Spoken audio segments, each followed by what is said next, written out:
হ্যাঁ, জোরে তো চালাওই যে বললাম, যাদের শক্তি আছে তারা শক্তিকে অর্পণ করে, কিন্তু আমার সমস্যা হলো যারা বুড়ো মানুষ তারা চালাও।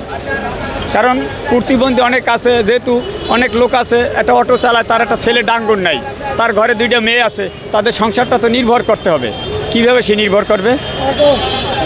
কিন্তু বুড়া যে সে চালাও, খেতে কোনো সমস্যা নাই।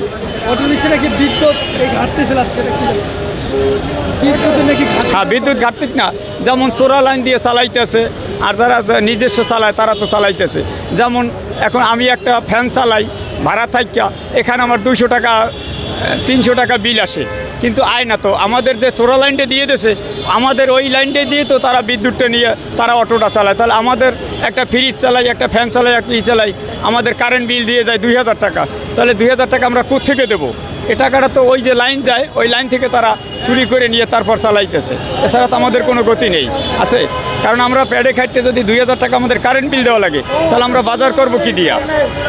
বলেন না, খারাপ। ওই যে ডাইন বামে যে চালাইতেছে এই রেডিয়া, কিন্তু যারা বৃদ্ধ তাদের পক্ষে তারা চালাইলে মোটামুটিভাবে সংযোগ করে আসে। কিন্তু ইউন বসে যারা, তারা তো ডাইন বামে চালায়, একজনকে বাজাই দেয়, একটা মেয়ে চলে যায়, তার গায়ে উঠেই দেয়, অনেক কিছু করে। এই জন্য আমরা দেখি যে অনেক পুলিশের চাঁদা কোথায়? ওই কার্ড, কারণ এটা তো ফাটা কার্ড দেয়, এই কার্ড অনুসারে না, এছাড়া তো চাঁদা উঠে না। কোনো পুলিশ তো অবৈধভাবে টাকা নেয় না। আমরা দেখি যে অনেক সময় পুলিশ হাওয়া খুলে যায়।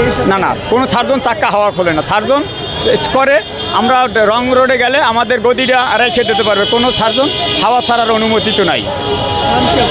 আমার নাম খোকন মিস্ত্রি।